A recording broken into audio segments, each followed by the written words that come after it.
Hi, my name is Zach Galifianakis, and I feel Zach Galifianakis about being Conan O'Brien's friend. I have to say, I feel up, Zach Galifianakis. you don't seem up.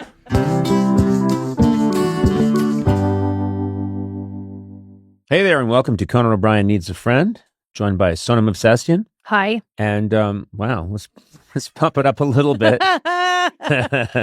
I wish you were a voice on Siri. Oh. And you're just like, hey, no, Hi. bleh. Yeah. There'd be no follow-ups for Siri. What else can I help you with? Forget it, Siri. And David Hopping, you're a cheery chap. Hello. Good to see you. You too? Sona, you asked me to do a lot of favors, and I want to talk about this. What? Yeah, you do. You asked me to do a lot of favors. It's, can you do this for me? Can you do that for me? You know, it's Armenian this week, and it's Armenian that week. Can you do a thing for me? And sometimes I want you to know that it's a little much. You take advantage. Can you do a blurb for my book? Oh.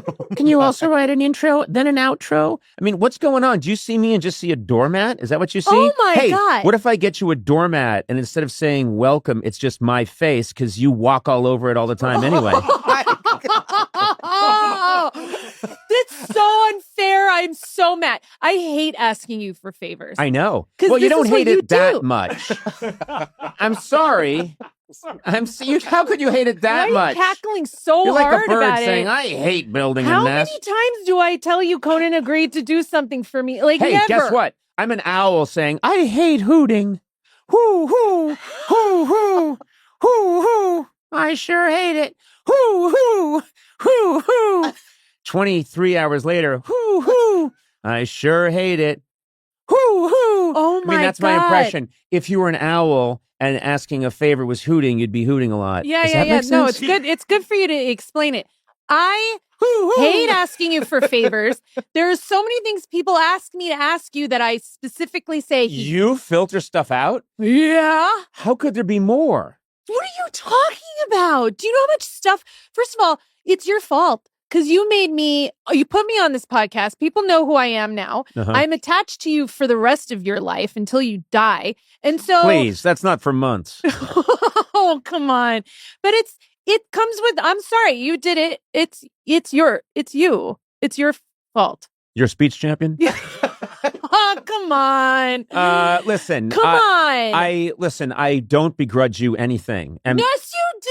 I do, of course I do. I just made it right the now. whole front of the show. Yes. It's a lot. And David, do I do a lot of favors for people? You do a lot of favors for everybody, not just Sona. Yeah. What yeah. the fuck, David? I'm just I don't supporting. ask for that many you don't. favors. You do favors for everyone. You do favors. Raise your hand if Conan's ever done a favor for you. Yeah. I actually never When your asked for Aquaman favors. figurine got stolen I from ne- your apartment, you asked me to put up posters, and I did. I never. Then when your Iron Man got stolen, I put up posters for that. That's right. He offered. Then when several hundred of your other figurines were stolen, you asked me to call the police for you, and I did. That's right. It was very nice. I was just saying I never ask for favors, but I know that you would help me out. The only favor I've ever asked you for is when you were in my short film, and you did it, and it was great. So don't say you never asked me Yeah. for a favor. But in 25 years, I've asked you for one thing. Can I ask you a to question? be in a movie you made. That's Yeah. a big favor. When you I'm just saying, you can't start by saying I never ask for favors, except for that one time when you did me a huge I'm favor. trying to help you in your argument with Sona. Why are you attacking me? Because when I see you, I just see red.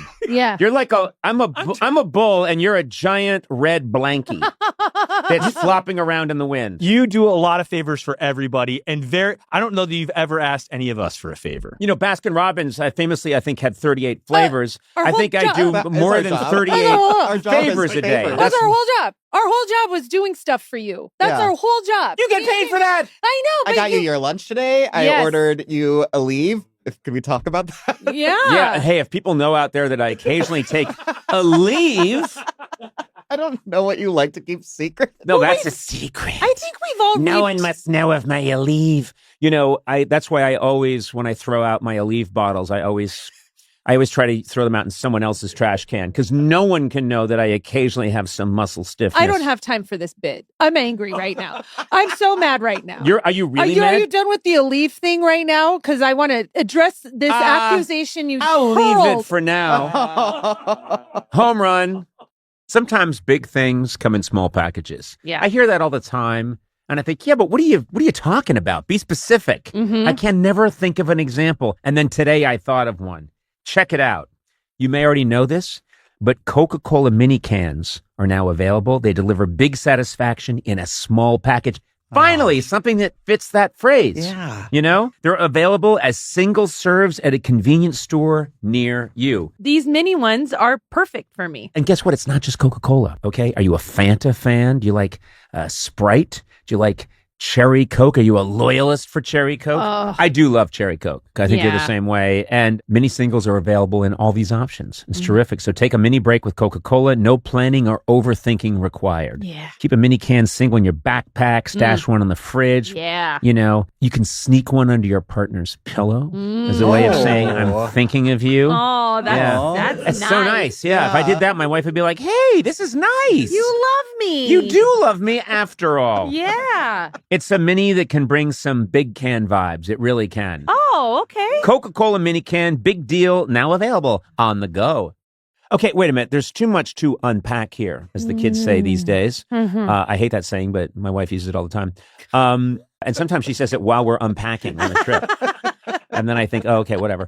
Anyway, let's revisit this later on in the show and get to our next guest. Okay. My guest today is a very funny actor and comedian who starred in the Hangover movies. Now you can see him in the new AMC series, The Audacity, and he has a new gardening show called This Is a Gardening Show. How does he come up with these names? He's truly one of the funniest people I know. Zach Galifianakis, welcome.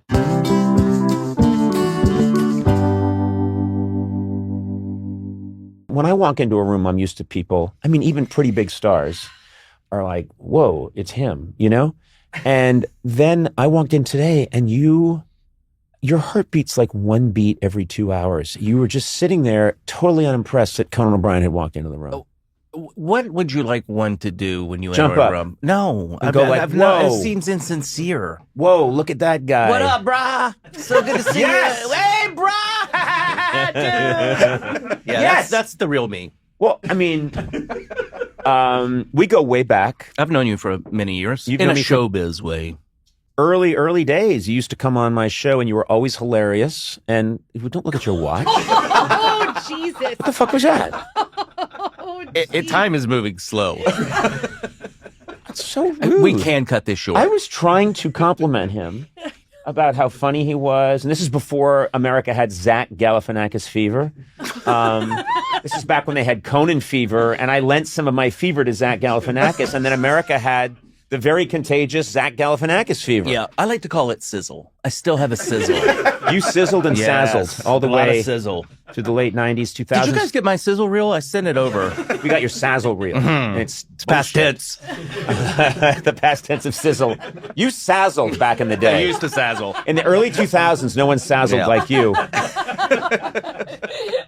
You're not going to like this, but I adore you. I think you're a wonderful fellow.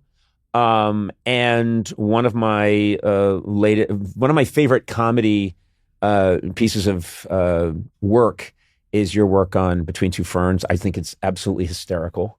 Thank you. And endures. And I resent you for that. Would that the enduring part? Yeah. Why are you resentful? It does seem, I know you joke about it, but I do think there's a tinge. Oh, it's all real. Yeah, I do think I there is resent you terribly because you are very funny. And you are, but also, Is it my height? Is that what you wish you were more like me about? I do. I wish I was closer to the Is my earth. size of my head? Is that what you wish you had? Parking meter head?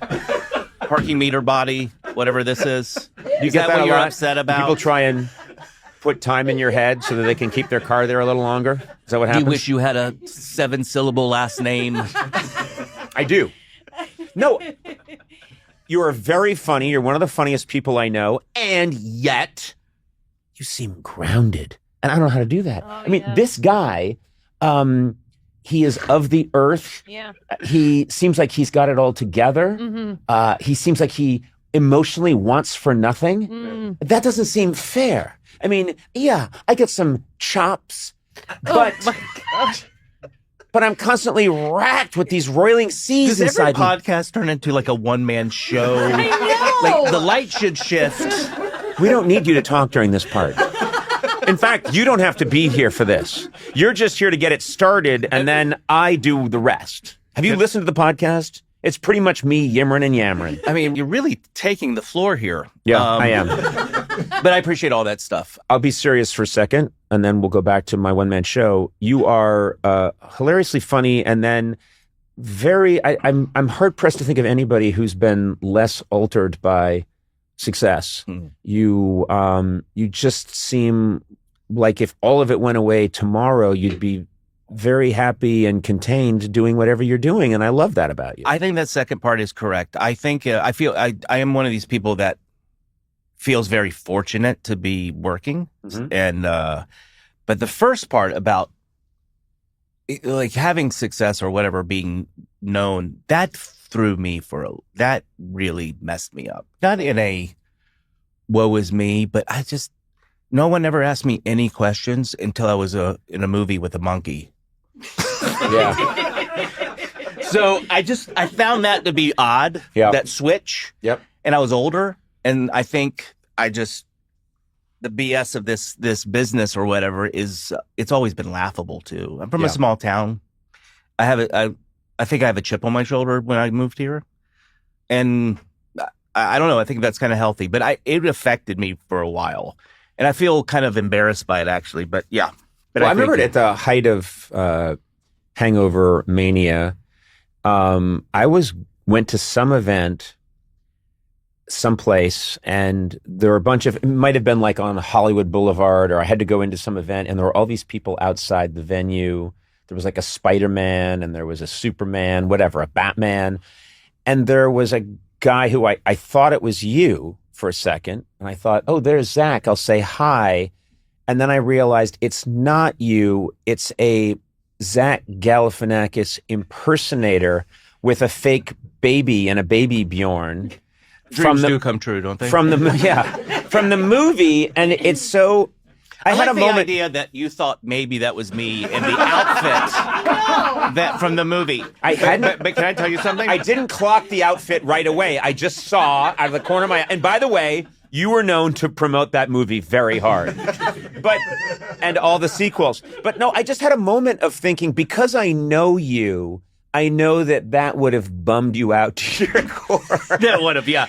But what's interesting is I wanted to do this experiment once, and I had the wardrobe. This was many years after we did the Hangover movies. I had the wardrobe sent to me because I was in Vegas, and I wanted it to look like how pathetic it was that the actor got into his outfit and was trying to get recognized. And I did it.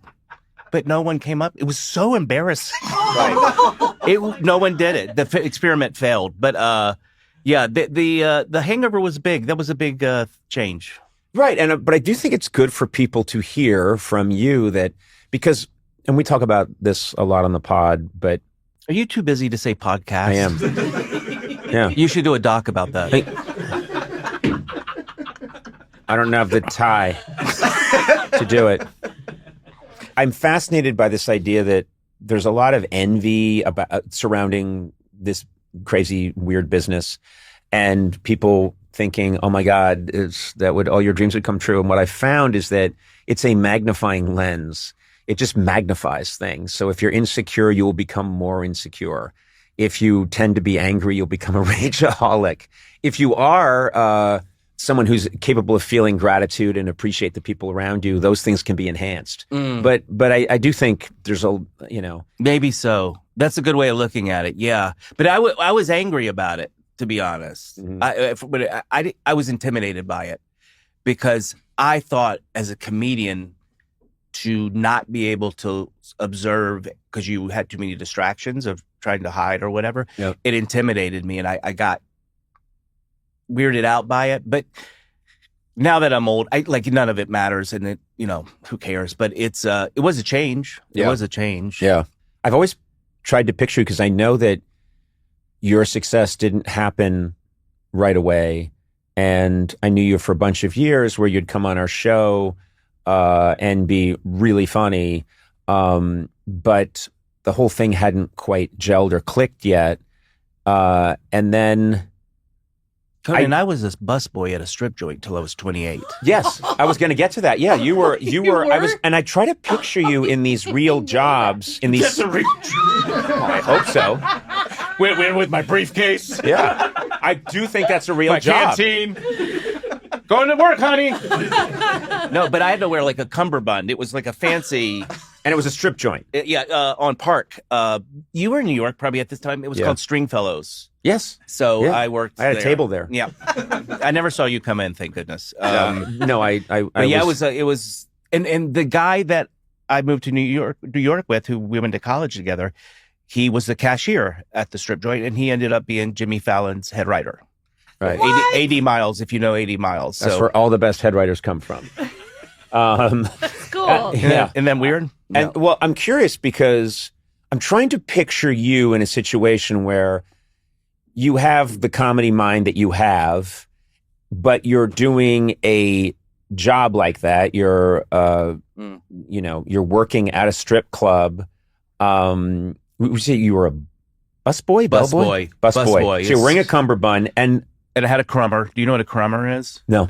It's a little metal stick that you take out of your pocket and you get the crumbs off the table for Wilt Chamberlain. If Wilt Chamberlain had gone. I think he came in a lot. Maybe it was another 7'2" legend.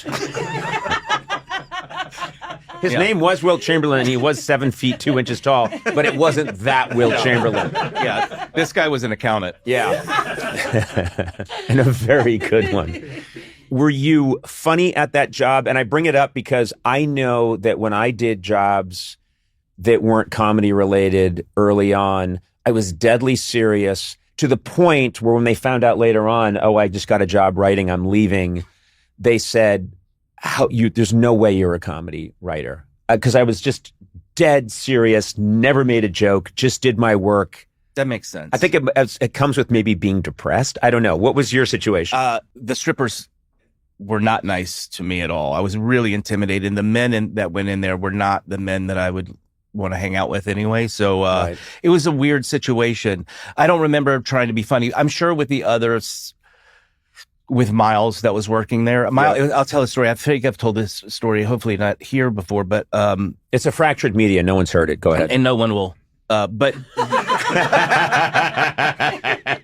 Miles and I were getting ready for work. There was a snowstorm in New York. It was a blizzard. I'll never forget. And it was in the mid-90s. And I'm putting my cummerbund on. Miles had just lost $1,000 from the register. It's mafia owned, or it was, I think. And so he was so worried. He had to go in and face the music. He lost it. He wouldn't have taken it. He lost it. So I'm putting my cummerbund on, and as I'm looking over, I lived in his closet, and I look up, and Miles is tying his shoe, and he says to himself, didn't want me to hear it, knowing he had to go face the music, "This is worse than Bosnia." Bosnia was going on at the time. Yeah. And that's what he compared. And I'll never forget how wrong. How dramatic. Not wrong. He's not wrong that owing Stringfellows $1,000 is worse than anything that happened in Bosnia. Well, if you know that the mafia may have, and then what happened, we go to work and the feds came in, they closed it down that day. And that was it. A mysterious tipped call came in. Yes, from a busboy. Yeah. That's friendship. Yeah. But no, I was very serious at that job, I think. Yeah. We shot a bit once in Houston at like 2 a.m. at a strip club. We'll be right back with the world's worst bragger. Yeah. We were there to shoot some piece. And so I'm there. I think we were just trying to figure out, because my show in Houston at the time, this is like 1995, 96, aired at like 3 a.m. So I went to places at 3 a.m. to figure out if I could see anybody watching our show and who's up and watching TV at 3 a.m. And that, it ended up being very funny. I went to a bus station, I went to an emergency room, and I went to a strip club. And you walk in and you see these beautiful naked women, and just my head turned into a jukebox cartoon where all the cherries come up. It's like ding, ding, ding, ding, ding, ding, ding, and coins came out my mouth. I was like and all the cartoon stuff, like steam coming out of the ears. I can't believe it. Within 15 minutes, we had a problem with the camera, and we're trying to figure it out. And this completely naked, beautiful woman who would have been my fantasy of every way of 16, completely naked, not wearing a stitch of clothing, comes up and starts to talk to me. And I'm like, I'm sorry, can you just give us some room? No. We got an issue with this camera. And I'm kind of, you mean who? Me and you the and your balls? Oh, okay. No, me and, I am not that polite to my balls. I imagine you were there by yourself. And you said, can you give us some room? Yeah. Pardon me, testicles? No, I have a very different relationship with my testicles. But I remember being kind of irritated, like, can't she step back? We're trying to fix this lens. And I was realizing that, oh my God, you get inured, you get used to this right away. Like you're in there for 10 minutes and suddenly it's like, come on, naked, gorgeous woman. Can you give me a break? We need to get this shot. And behind the scenes, there's nothing like the women are talking about how much they hate the men that they have to like they so it's not thrilling backstage. It's a whole different scene. So that's where, because strippers love me. They just love me. Oh, huh. Yeah. What? I think I'm the one guy that when I go into strip club, they're just like, wow, I love him. Conan, when is the last time you've been in a strip club? 1969. Right. I was 6 years old. Right. I was conceived at one. We won't go further into that story. You know what I didn't know? Why did I not know that you were at Saturday Night Live? You worked at Saturday Night Live for a 2 week. Don't they do a 2 week trial thing sometimes? They do. Yeah. I hear. I don't know. That's not how I came in, but I remember thinking that we were on a 2 week trial. My writing partner Greg Daniels and I thinking it was a 2 week trial, but then later on, someone said, "No, you weren't a 2 week trial, but you were a 2 week trial." I honestly, when I got there, I thought I got hired as a cast member. Honestly, because I had already auditioned twice. Right. And I was told you're going to go and be a feature person, and I said great. And I got there, and they said no, you're actually going to write. Which either way, it didn't matter to me. I was just so thrilled that I had that opportunity. It was a tough 2 weeks. Yeah, because the table reads. I think even if you're know people there, the table reads can be kind of brutal. Yep. I just remember I wrote a sketch, and it was. You could only hear the air conditioner in the room. Yeah. And I mean, I've been like that on stage, Yeah. So I'm kind of used to it, but there it was just, and I remember for some reason I was sitting next to Tina Fey, and I just remember her patting my shoulder in a very calm, not in a sarcastic way. It was really calming, and I'll never forget that. It was actually meant a lot to me, but it was rough, but I was thrilled to be there. Yeah. But you don't know what you're doing when you get there, right? Like it takes a second to figure it out, and it's not. So many shows I've worked on since, and I, obviously loved my time at SNL and was so formative for me. But I've very much liked working in late night all those years because it felt like we were all working together a little more. There's so much show to fill.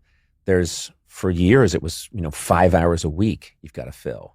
So there's no elbowing for room or real estate. Do you know what I mean? There's just, if someone has a good idea, everyone's like, oh my God, that's great. Let's do it. No one's, well, that's a really funny idea, but I'm not going to laugh because, and that's, so SNL definitely much more competitive. I don't know if it's like that as much anymore. Might not be. Because when I went back to host, I noticed, it seemed much more loose and friendlier.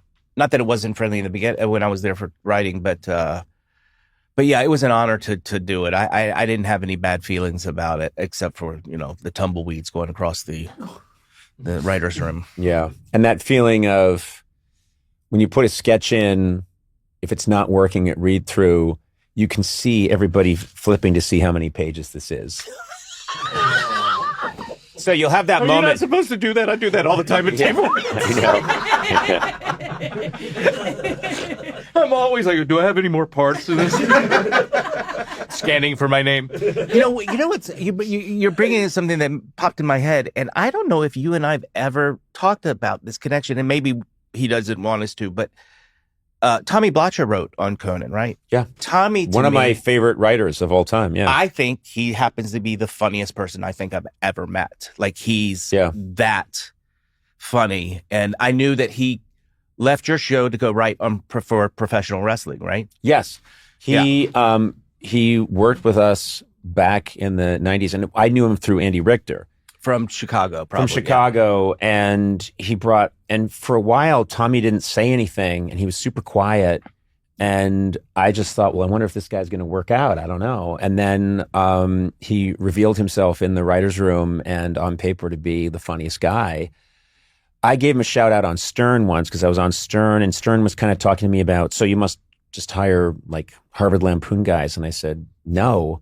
He was like an army guy. Yeah. I said, one of the funniest writers I've ever known, I don't think went to college. Are you talking about Tommy? And I was talking about Tommy, and he said, who is that? And I said, Tommy Blacha.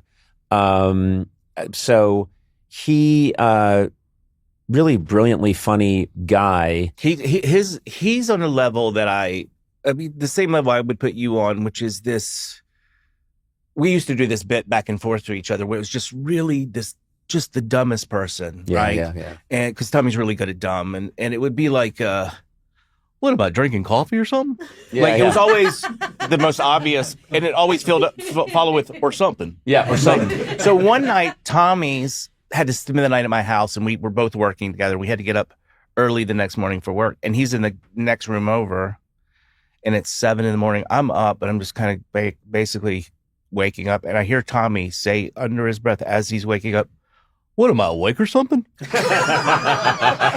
I fell in love with him. Yeah. I fell in love with him. Yeah. And I used to beg, like he would make me laugh so hard, like I didn't want to leave him. It was so he. This is one of my proudest happy moments. I would do all these riffs in the writer's room that outrageous, over the top, where I would almost play this over the top host who's incredibly abusive. And I would come into a room and someone would start to talk and I would say, play, yeah. But I remember at a time I was on this jag of saying like, why don't you go have a big tall glass of shut up juice? And it was just a really stupid, childish put down that I was doing. And I would do it whenever someone was taking a swig of something. I'd be like, oh, a little more, just after they had pitched something, I'd be like, oh, a little more shut up juice, huh? Wet the whistle with some, and Tommy left because he was going to go write for professional wrestling. And he told me, hey, you got to tune in. I wrote this for The Rock. He's taunting one of his opponents and he tells him, why don't you go have a tall glass of shut up juice? And I was so thrilled. And I watched it and sure enough, The Rock was like, hey, I'll tell you something. And he's got like money. He's like, maybe you should just go have a long tall glass of shut up juice. And then they cut to people in the arena and they're like holding their heads like, The Rock got him. And then I think the following week, someone had a sign that said shut up juice. Oh my God. And I was in heaven. Oh, and, that's a payoff. No one What a knew. payoff. I didn't care if anyone knew that was me or not. And then those are the kind of things that make me super happy. And so Tommy, one of the funniest. Yeah, such a funny guy. I'm curious, like you and these other jobs. It's interesting to me that, which I totally understand, you're not being the Zach Galifianakis that people would know. You're just grimly doing your job and trying to do it well. Which would describe probably you. And I mean, I know that you were a nanny for a while, doing. I was a house cleaner. Cleaning apartments in New York for a couple years. I was pretty. I'm pretty quiet, I think. And then the comedy scene kind of maybe broke me out of my shyness. I think somewhat as I performed more, I got a little bit more comfortable with that stuff. But those jobs will humble you. I mean, I moved to New York. I didn't want my parents to have to like send me anything, right? And they never did. And I was pretty independent. But my father, he would send me things in the mail. I'm like, oh, I'll go run to the mailbox. Oh God, I hope this is food. I hope this is food. And I'd open it, and it was always irregular underwear. And just open it in the post office. Like it was light. I mean, maybe he was sitting there to be potato chips. But it was always irregular underwear. Valuable was wrapped in it, I don't know. Irregular underwear. Yeah, it's cheap. My dad was cheap. I want to talk about Mother's Day. You came to mind. You're a mom. I'm a mom. I'm the godfather to your two boys. Yep. Maybe the most important adult figure in their lives. Oh, okay. I don't remember there being a Godfather's Day. Well, it's a good point. There should be, but that's not what I want to talk about. David and I wanted to get you something, and so I thought, hey, we're big fans of Macy's, and Macy's online gift guide has some great ideas, and so I asked David to check that out and come up with some notions for you. Well, that's really nice. Thank you, David. Of course, and I think you're going to be really my happy. money. Well, thank you, David. I mean, he did the legwork. My money. And you're going to be happy because we didn't get you just one thing or two. We got you 3 things for Mother's Day. This is pretty nice. Hey, Yeah. all right. I was afraid that's really nice. Thank you, I was David. afraid this would spoil you getting 3 things because next year you'll be like, now I want 4. But anyway, David. All right, if I can have your attention to the screen. The first thing for Mother's Day, we got you a Michael Kors Nolita Large Hobo Shoulder Bag. Michael Kors, that's good stuff. Yeah, I like hobo stuff, too. I feel like you need a big bag. I do. You have a lot of things to carry. And also, Sona really likes to go to a restaurant and maybe take a few rolls or a dessert, and sometimes a salt and pepper shaker. That'll fit nicely into this Michael Kors bag. Next up, we have the Oracle Jet Automatic Espresso Machine by Breville. That is nice. Breville, great machine. And look at that thing. It's gorgeous. You can make any coffee you want. You're cool with this? Because this is $2,000. He's cool with it. I have the card. He's cool with it. Thank you. I didn't know it was that much, but I'm not going to say that much because that's Breville. That's quality stuff. That is good stuff. I don't even drink coffee, but I just want it. Well, also, wouldn't that look cool on your counter? It would. And love it. Doesn't your husband, doesn't Tack drink coffee? He does, but he doesn't drink like fancy coffee. Until now. Until now. And the third thing, we got you a Mezid's 10.1-inch digital calendar and photo frame. Yeah, he asked me how big should it be, and I said, do they have 10.1 inches? And he said, actually, they do. That's so specific. And now you can sync, Conan's calendar if you want to know what he's up to. If you want to know what I'm up to, which you don't seem that interested in these days. Not at all. And I still employ you. It's weird. And I still have access to all that information. I just choose not to look at it. These are great gifts. These are all for you for Mother's Day. Well, thank you very much. Or did she choose one? We said all 3. Thank you, David. I think next time I didn't say yes to all 3. You have a lot of parameters. Yeah. I really didn't, but you could use common sense. That's always the best parameter. Sona means so much to you, and it's Mother's Day. Sona, I want you to have these, thank you, Conan and a big David. thanks to Macy's. They've got this great online gift guide. And David, thanks to you for doing what I probably should have done on my own. Yeah. But I'm too entitled. Keeps me employed. All right, there you go. Let Macy's be your guide to gifting for Mother's Day. Shop now, online, or in store. I also think there's something I used to think about this a lot. When people get to know me and know my rhythm, this will be a little easier. Mm-hmm. And I think that would be very true of you. I mean, I always thought you would come on our show back in the day and people didn't know you, and you'd sit at a piano and you would tell these great jokes, but you never winked. You never, shot them a look like... You never ingratiated yourself with the crowd. You just completely went in and they had to accept you as you were. And I think you have to do that for a while in order to have people meet you halfway. I think I think you're right. I also think, if comedically, I should say only, I've always thought it's more interesting if you're just doing a stand-up bit like that, to have kind of a disdain for the audience. Mm-hmm. I never was like, hi, I'm going to tell some like that friendly. All right, let's tell some. See stand-ups come out like, what's up, Miami? I'm like, God, that's a lot of energy. You don't want to know how Miami's doing. Miami, I have no concern or interest in you. I respect the audience, but the relation now performers have a real relationship with the audience via social media that too I've never participated in. I don't. That's a weird. I don't know how to do that. Yeah, I think it's called. You have something that I'm not too familiar with called dignity. And a high I could tell you a lot of stories that would go against that. Well, I mean, we've talked about it. I won't go into it, but I do think that was particularly helpful to you when you did your famous Between Two Ferns interview with Obama, because you're the only person that gave him. I mean, I know that this in any way was just you doing your comedy, but you were so rude as that person, right. And it's hilarious because I don't think anyone's talked to, certainly a sitting president, or even in this time, no one's talk that way Well, all to the a president. podcasters that have had the president on now, they don't do their court gesture. They don't do it. They just they suck up to him. Yeah. So the comedians Yep. that are podcasters that have had Trump on, they're not doing their job. Yeah. Yeah. That's not the job of a comedian. You are to challenge. Yeah. You are to make uncomfortable. You're not to sit there and fake laugh. Yep. That is not the job of the court jester. Yeah. Period. So there is a difference. Somebody yesterday was talking to me about that, about, political influence through comedy and all that stuff. I'm more interested in the comedy first. Me too. Yeah. Yeah. No, I'm whatever their motive is.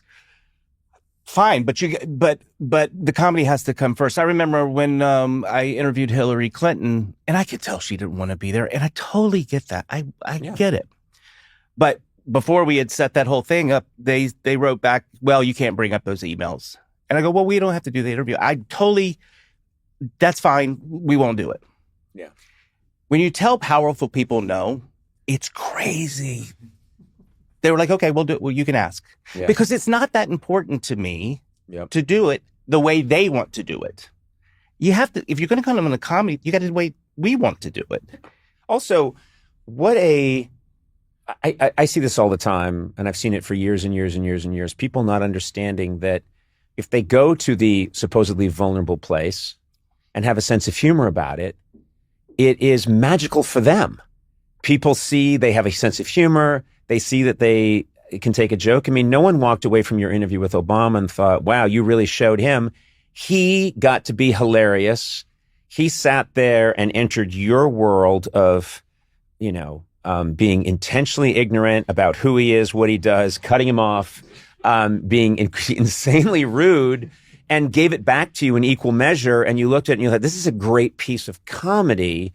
And I know it reflects well back on the president. And our current president would do well to understand that, if he let himself be the butt of the joke, That's impossible. It's humanizing. I know it is impossible. You wouldn't do it with him. It wouldn't work. No. It wouldn't work.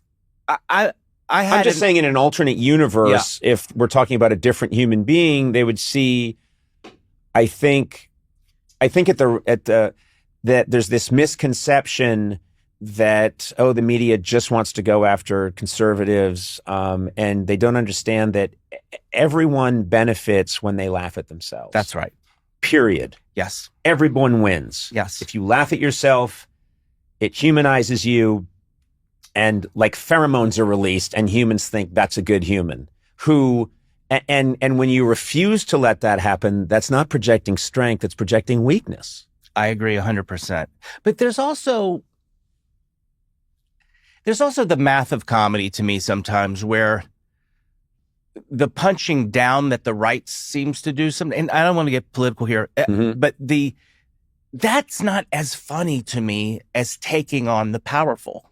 Like the math of it doesn't work for me. Like to take on some marginalized people, make fun of that. Listen, I'm all for humor. I can defend it, but that mathematically, that's why you don't see a lot of comedy that comes out of the right. It's hard to do. I'm not suggesting you cannot. It's just difficult to do because of the dynamics. Yeah. Yeah. Greg Gutfeld. Oh, what a hilarious guy. You got him. I don't know if he'll show up to work again. I always love imagining these people being completely unhinged by a comment on a podcast, or, someone did a sketch about them on SNL and they're just completely unhinged. Oh, I'm sure. And they can no longer show their face. That's all for clicks, though. Yep. You know what I mean? It's fake. Well, that's boring. The whole everyone commenting on everything. And everyone has to wait. Did Sabrina Carpenter just slightly misspeak at a performance at Coachella? Or can we make that into something? Yes, we can. And then she'll apologize. And I think she's a fantastic performer. She makes a lot of people happy. I actually don't think she did anything wrong. She couldn't hear what the person in the audience was saying. There was no harm, no foul here, but people got a 24-hour news cycle out of it. And it's just, I mean, it's stupid. It's strange. The other thought on all that too is it's interesting. People from the right or whatever you want to say, they're always like, "Shut up, entertainers! You're just entertainers." And I kind of get that because I'm from the South, and Yep. But I always think, yeah, but you guys say that to us entertainers, but you elect the entertainers. Mm. Yeah. Clint Eastwood, Donald Trump, Arnold Schwarzenegger, Fred Thompson, Gopher from The Love Boat. I mean, I could go on. His name's Fred Grandy. I could go on and on. would know. Sonny Bono. I mean, it goes on and on. Yeah. So it's always interesting to me that they point that out, but then they fall. Then they're the ones that hire or elect the entertainers. Mhm. Yeah. Yeah. I think even more so than the other side. So I don't know. It's very very odd, all of it, but it was a good run. Oh no! Oh, We're wrapping it Are up. we calling it? We're calling it. Well, 250 is a good time to call it. Oh Man. Yes, 250, 200. I don't feel any. Is anybody celebrating? I think they're going to, well, there's plans to build giant monuments. I think the Triumphal Arch was going to be for the 250th, good. I think. Okay, good. We just got to get that thing built. This is Yeah. going to sound controversial, and I don't want to. When Trump did that Jesus thing, I was the turning point for me. I was like, I kind of like him. Oh, Yeah. like him. Yeah. Oh, you. Okay. What do you think? Am I off? But No, I don't think you're off at all. Jesus. He was a doctor. Well, his excuse was Yeah. I was a doctor who wears a robe and a red sash and has like a halo light behind him. He was a Red Cross Oh worker. man, he's a very good nightclub comic. I was watching your gardening show, and I want to mention this because it's called "This Is a Gardening Show," and one of the Like that title. yeah, he was up all night thinking of that title, and Actually, we spent about 400 titles back and forth. oh really? Between two farms. I mean, it was like, all these play on words. It was so. Then the producer emails me and goes, "The first thing you say is this is a gardening show. Yeah. Why don't we just call it?" I was like, okay. But yeah, that's There you go. how we got to the title. Well, you know what I love, because I've known for years that you hang out on Vancouver Island, and then to get to see you in your habitat is very cool. I mean, first of all, it's beautiful, Mhm. but getting to see you, I knew that you were a very sort of an outdoorsy guy. I didn't know specifically how important gardening was to you. The show is really funny, and you get to be you, obviously, because you are you, and there's no fixing that now. But but just getting to see you in that world, I totally get it. You like to get up in the morning and tend to plants. I love it. It's strange how much. I mean, I've always been a hobby. It's been my hobby, I guess, for 20 plus years. But now that I have some space, I've been building a garden, and I just do. I mean, I have 100 little pumpkin seedlings in my greenhouse right now that when I get back to Canada, I'll put in the ground, and that'll probably produce 200 pumpkins for the year. That kind of stuff. I can't tell you how much I love it. It's a feeling that I feel like as humans, it's part of us, but we got away from it. Yeah. We just because technology and convenience has overtaken everything. Yeah. We're pushing buttons is soulless. Yeah. There's nothing there for me. And I wanted to do this show for several reasons. One, when you watch documentaries about where we are climate wise, you hear there's 64 harvests left. Okay, maybe that's not true, but what if it is? Right. What these are scientists that are saying this. Mhm. 64 harvests left. So I see some people acting like, "Oh my God, what are we going to do? What are we going to do?" And then I see some people don't care.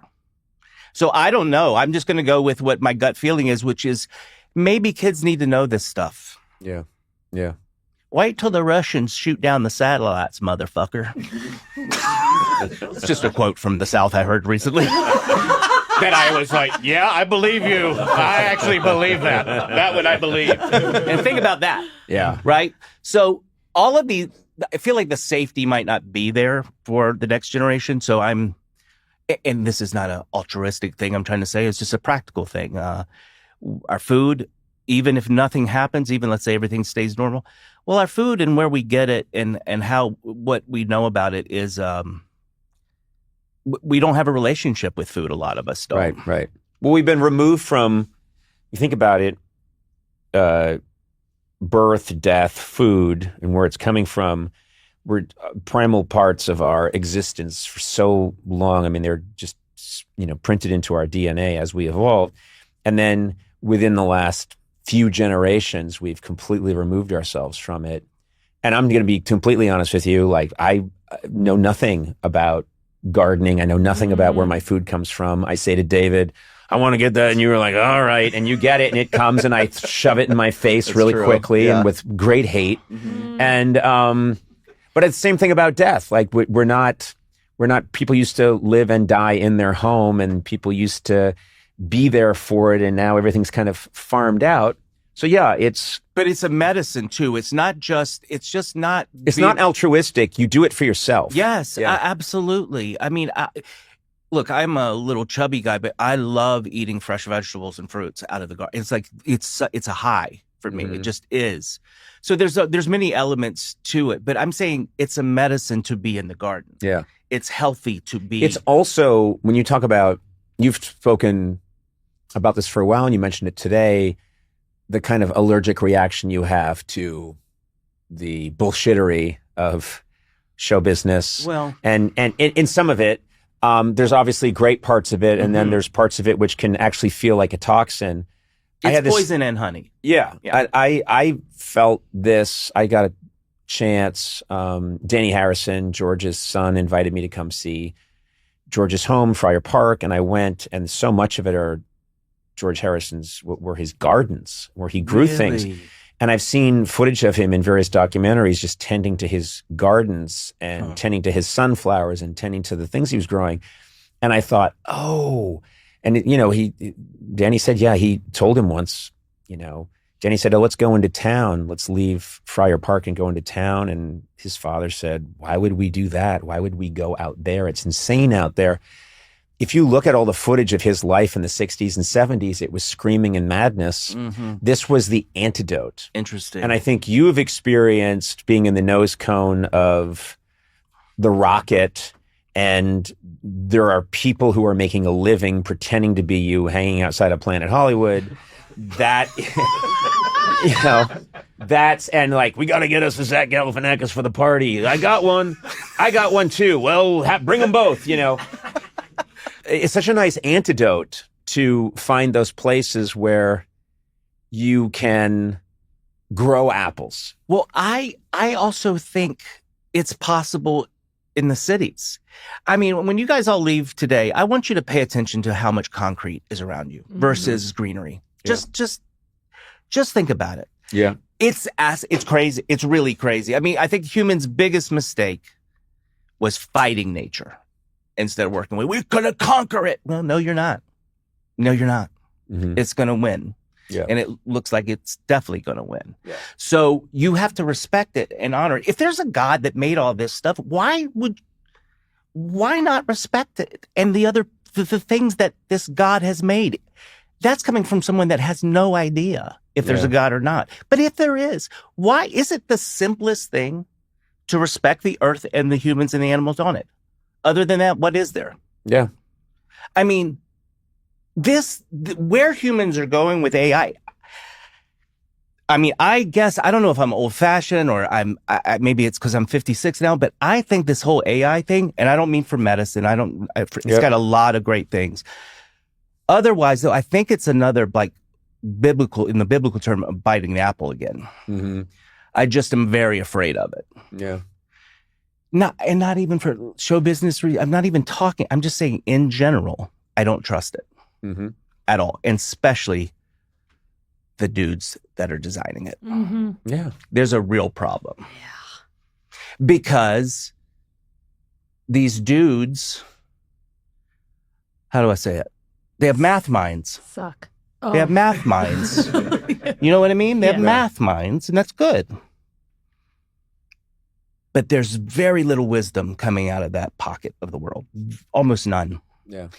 And we're just running. All of us are running in that direction. The media loves AI. The media loves social media because it causes more of this. Yeah.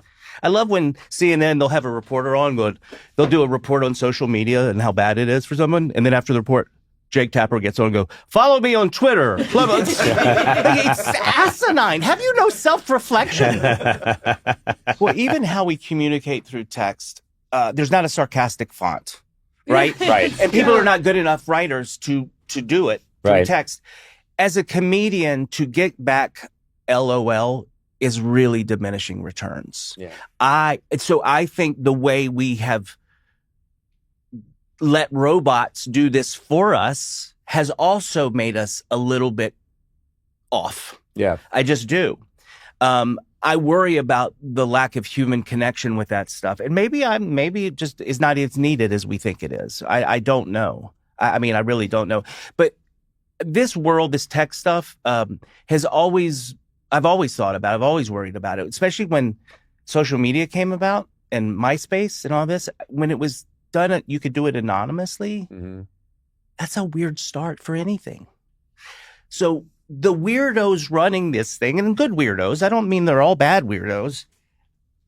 We need to, there needs to be a guardrail. And I think politically, nothing changes in the States until they regulate the internet.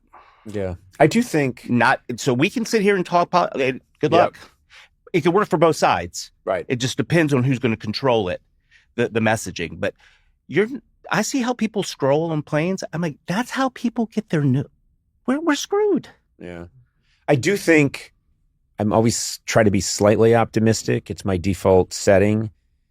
I do think that if you look at the history of huge technological advances, including like the printing press, and how that revolutionized things, in the early days, it's rough going. Mm-hmm. When people are handed a brand new superpower, Mm-hmm. and we are at the beginning of this. And I do think if we survive it, there will be guardrails. Yep. There will be people that say, oh no, you can't have a kid can't have a tablet. We've figured it out. They can't have it till they're 14. And that's a law, or you can't. It's like how a city can be built and there's like crap in the streets. The sewage is all wrong. And then as it ages, they fix the problem. No, we're at the OK Corral phase Yeah. where drunks are punching each other through the swinging doors of the bar and landing in the mud. People are shooting their guns in the air, going knee-haw. That's where we are. But do you think it's going to need a regulation to get to there? Do you think the government? Yes. Yeah. I think it's Because they're not going to do it. But you know what it does? It comes through just this hard experience. And humans do, if they put their hand on the stove enough times, they learn we need a rule about putting our hands on the stove. I hope you're right. There's an addiction. There's an addiction thing here too that we have it. That's the other thing is the addiction part. Yep. And that addiction is designed. Listen, you have you read the Facebook whistleblower book? No, did not. You need her. It's unreal. I read it twice. It's fascinating. So they know that they're making it addictive. So that's the problem, I think, maybe with comparing it to the old technology. Right. Sure, you're right. I think the printing press, of course, it changed the world. Technology is what changes humans the most. Mm-hmm. Political correctness, for example, has always been in comedy for the last 30 years. It just has. The difference is the technology. The audience talks back now. Mm-hmm. And comedians, you got to be okay with it. That's the only thing that's changed. Yeah. Not political correct. That did not, for sure, it happened many, many years ago. But what really changed is if someone comes and sees you live and they don't like it and you've said something, they're going to either videotape it or get it. So it's weird. Yeah. It's all very strange. Yeah. But then I see people on their computers all the time and like they never do anything else. And my mind goes, well, when the end of the world comes, they're the veal. Well, you know what? Soft. It's soft. Soft meat. It's a soft meat. So we might need them. No. We're going to all eat the veals up in Silicon Valley. We're coming to eat you, Wait boys. a minute. The way you describe it, we're going to eat very well.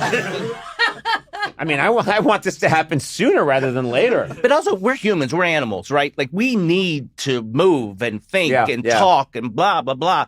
It's too much. It's too much. Yeah. It's making people nuts. It just is. Well, I think it's making people mentally. I think it's making people mental. Oh, 100%. I do. I mean, I do things now where I like brick my phone. I've given people, well, there actually is a device called the Brick where you can turn off a bunch of apps so that in order to go turn them back on, and it's called the Brick, but and I use that all the time now. Do you have email on your phone? I do. Then take it off. It's too late. Oh, well, no, you can take it off. No. I can't imagine It's having on there email on my already. phone. It's so, like, that's asinine to me. What about, and you're including text too? No text. If I knew how to get rid of text, I would. I don't know how to get rid of it. Yeah. We're in a time of over communication, right? So my brother, He says on a podcast. my brother, well, exactly. But my brother's like texting me over Christmas. Got those paper towels you asked for? I don't need you to text me that you got them. I don't need that update. It's insanity. You know what I've noticed too is that someone will text you like, how's it going? And if you don't text them, it's the person who maybe 20 minutes went by and they're like, what the fuck? You alive? You're like, it was 3 a.m. What's going on? Because they're so used to getting an immediate dopamine hit Yes. that they forget they're talking to someone who isn't walking around looking at their phone all the time. So I get a lot of my texts are, did you die or something? And it's like, well, no. I mean, I see teenagers on planes and the mental illness that they're doing with their faces, like changing it. For 3 hours staring at a phone. Yeah. You're supposed to be bored. Yes. You're supposed to be. It's good for the brain. Well, it's actually and really good. I remember saying this when my kids were little. We got to keep the boring parts because I remember when I would get so bored when I was a kid, and that's when we weren't allowed to watch TV if there was school the next day, which meant most of the week. We had none of this technology. And that's when my mind started to do weird things. And that's how I make my living now. So you gotta... God, I thought this was going to turn into a masturbation story. I think we all did. That's what it... Just get the air out of the room. That's... The story's not done. That's what I was... You cut me off. You're right. I wish somebody had. Yeah. That is what I was getting to. My mind started doing weird... Yeah. And my hand. Yeah. Come on. And then I said, and that's how I make my living. And then I became a writer. I became a professional masturbator at the circus. Yeah. Is it? Yeah. Anyway. What's up? What'd you say to me? I was nothing. You just accused me of murder? No. No. I was going to say, I don't know. Never mind. I don't want it to be in the. Is there a masturbator at the circus? No. Is there masturbation competitions? I bet there is. I hope so. Eduardo? I bet there is. I'm not looking this one up. No, he just meant Eduardo. He didn't even know you had a computer. What's going on this week? Weekend in the Eduardo? Valley. Let's just say Eduardo is very skilled. It is so lovely to talk to you, and you really are a remarkable individual. I wish we could all be more like you. And I really So you mean got that. my text? I did.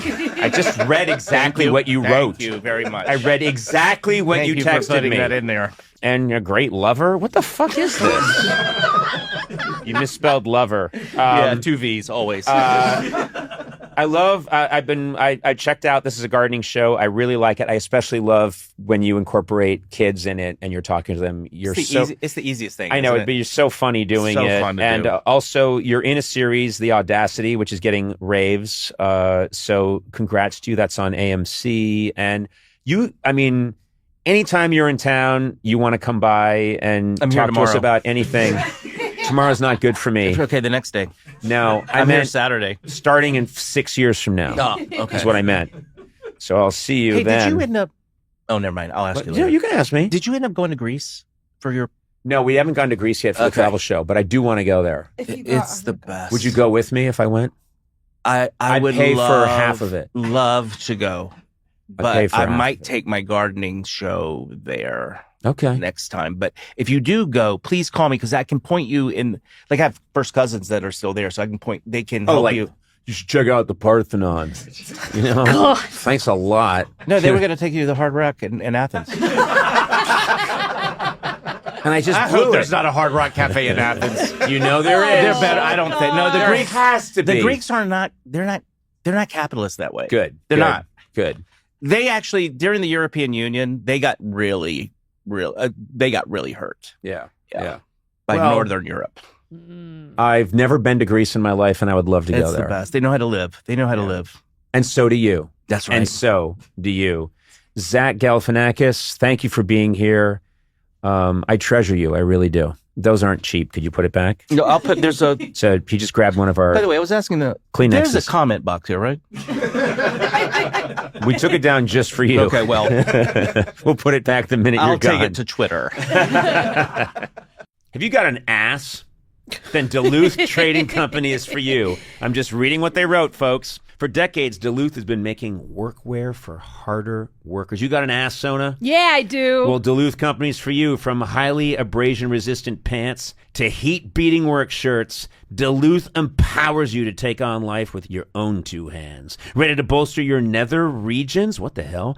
Duluth's buck-naked unders are the no-pinch, no-stink, no sweat solution when your junk drawer is on life support. Oh, God. They went too far. God. They went too far. Yeah, and you read it. You read it all. Didn't even ask any questions. I just blacked out and this came out of my mouth. Do your glutes a favor. Shop at a Duluth Trading store near you or at duluthtrading.com. Duluth Trading for folks who work their butts off.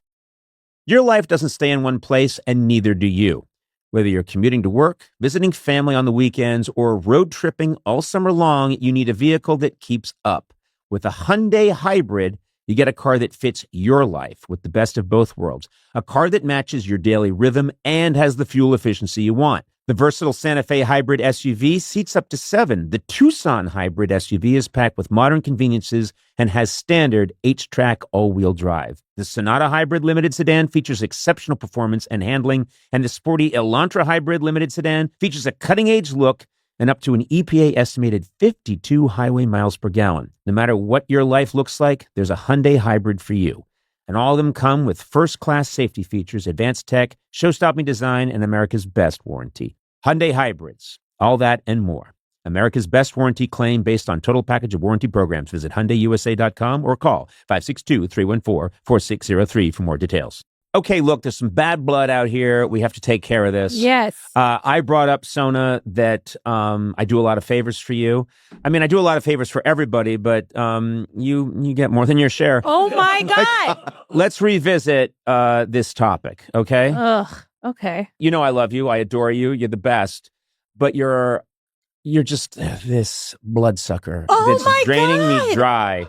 You are awful. You're awful. You're awful. Are we getting content or not? We are. But you know what? Every clueless gamer, do you take that game home with you? Oh. I would say no, actually. Maybe only like half the time. Yeah, 85%. 85% of the time when you do a clueless gamer for a cool game, Wait, how is you that a get favor? the game. How is he a favor? Because like, you get some benefit out of it that's not direct. That's what I'm saying. We all get a lot of fun stuff from this job. All I'm going to say is he does a lot of favors for you, but you do the greatest. but you do the greatest favor for him. You make him cool. Oh, That's the greatest favor you're doing. I don't for know. him. Am I doing You that? do. You do. Yeah. I think, Am no, I doing people do get excited when you're a cool person. And me, yes. I guess I'm cool and then I pop a leave every now and then. I also drink a lot of water with it. You got to make sure you flush out the system. Oh, God. And that's a recommendation that's on the bottle. But, Oh, wow. no, but I mean, between my Aleve use and your, coolness factor, I think we make a good duo. I don't think they're favors. I think you are paying me back. What? Oh. Yeah. For all the So that things means I've I don't done have for to you. pay you financially. No, you should still do that. Okay. But I also, I don't know, for something. You know what? I don't resent these favors for you. I like doing it. And I will say, look, I needed a segment, so I came out swinging. Yes. And it worked because you got really mad. And also, Is there some truth in it? Probably. Because in most of my bits, there's a little bit of truth. This is my nightmare. And I do a lot of favors for people. You do. And We have to do a favor for Sona today, for instance, at the end of this. is that true? Yeah. What's happening today? We have to. I don't want to wrap her out. We get to. That's right. We get You to get do a to. favor for Sona. You know that I like doing things for the Armenian community. You know I like doing that. They're the ones you took me to Armenia in 2015. I and tried to since leave you then, there. You know, that was the plan. The plan was to leave you there. And then I was like, shut the door, shut the door. And the pilot the door. didn't shut the door fast enough and you squirted into the plane. Bloop. And you were like, we're headed back. But the plan was to leave you there. Well, thank you for doing that. But you shone a light on my beautiful homeland.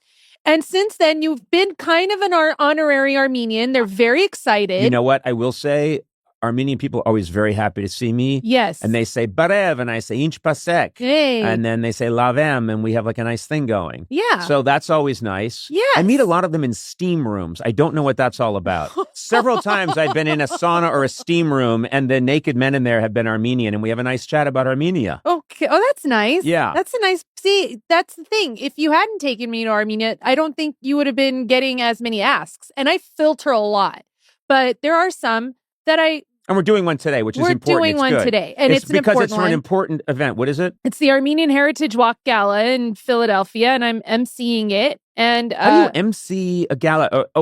You're going to. I'm going to Philadelphia. I see. There's a benefit, and you're going to be up there saying, "All right, our next auction item," or that kind of thing. No, it's going to be like honoring people who helped them do it. It's this permanent You have jokes installation written? by the Philadelphia Museum of Do you have Art. jokes written? I'm not you. I don't. Well, we know that, but I mean, what about? The bar is really low. No, for but you me. got to have some material. You can't MC a gala and not have material. That's true. What kind of jokes do they like? I haven't written anything yet. When is it? Soon, right? It's like really soon. Okay, you have to write material. Maybe I would help you. Another favor. But let's... You No, but can't offer seriously, to do something and then say you're doing me a I favor. can say yes to things and then resent them because that is my true hobby. That you I are say good yes at. to stuff and then I resent it. We got to think of some jokes, about... I have some. Like what? About pomegranates and... I don't want to tell you I'm nervous. Let's hear it. I think, one of the honorees. No, this is stupid. I can't Come on, do it. yes. I No, can we do know. it. We have to now. This is we a have to. judgment-free All right. zone. We so have to. one of the honorees is an Armenian man who's an astronaut. And so I'm going to say, within the last 6 months, we've had one of the greatest moments in space when Katy Perry went up for 10 minutes. That's a good joke. It's a misdirect. That's a good joke. It's a misdirect. That's a Because good joke. everyone's going to think I'm Are talking you about explaining to Artemis me how a too. misdirect works? Yes, this is what comedy is, Conan O'Brien. No, but you know what? I think that's a funny joke. Okay. You know what's another good joke? IAN is added to every Armenian name, right? Yeah. So you could say there's some other great celebrities who are Armenian. Katy Perryan, Tom Cruisian, John Travoltian. Yeah, okay. You know what I mean? Yeah. I mean, this is a good Sabrina Carpenterian. I mean, you could go into that whole thing. Okay. And you could list a whole bunch of celebrities' real names before they shortened them. You know what I'm saying? Yeah. Okay. I like that. Conan O'Brien, Ian. Not so good. It didn't roll off the tongue. And also, there's already a lot going on with your And last you do jokes name. about some of their true famous, like Dr. Kevorkian. Well, was there's Armenian. 6 honorees, so I'm coming up with bits for each Hey, one. I'm going to kill it at this Armenian gala even more than your previous host, Dr. Kevorkian. Oh, God. Right? Oh, God. Yeah. Conan. That's a good joke. He killed people. I know. Okay. I know. Yeah, he's the Yeah. pride of the Armenian people. Don't say Did he that. drive around in a van and do it? I forget how he did it. You know what? Nowadays, euthanasia is not looked at as poorly as it was before. He was Yeah. a Well, his name was pioneer. Dr. Death, and he drove around in a van. But yeah, you're right. He was a pioneer. No, ending people's lives is all cool now. They wanted to end them. Weren't they all terminally ill? All right, you're taking us down a dark I'm a road. Kevorkian I just think I'm going to apologist. kill it up here. I'm going to be Armenian host who kills it the fastest since Dr. Kevorkian. That's funny. That's a good joke. Oh, God. And then you say, by the way, other, famous, and then it's Dr. Perry. You know what I mean? The singer Sia, Cian. There's a good one. I mean, we're coming up with good material right here. You're I going to know. kill at this thing. I know. I could come out as a character. What? Yes, I could be a character. I could come out like as an old Armenian lady, and then and I do a character. Like, that won't be offensive at all. No, Can it's I not hear gonna be at all. Can let me hear your old Armenian lady? Hello, it's nice to be here. I dried the apricots and flattened them, and now we're eating them. I knew it was going to be No, a but dry whatever, fruit and that thing. would kill. Yeah. And guess what? I'm going to fly out. I'm going to write this material, and I'm going to do this on the gala, and then I'm really going to resent you. And say I it was know a you favor. are. Of course, there's that old saying. Those who are given much are expected to give much. Oh, God. And it's clear that I've been gifted with some divine powers. And so I must spend my time on this earth doing favors for Sona Movsesian. I think that's the rule here. But, I love you. I care about you. Do you? As a bit, I do. Oh, Yeah. that's nice. Well, thank you. I love you too, as a bit. Love you as a bit. Bye.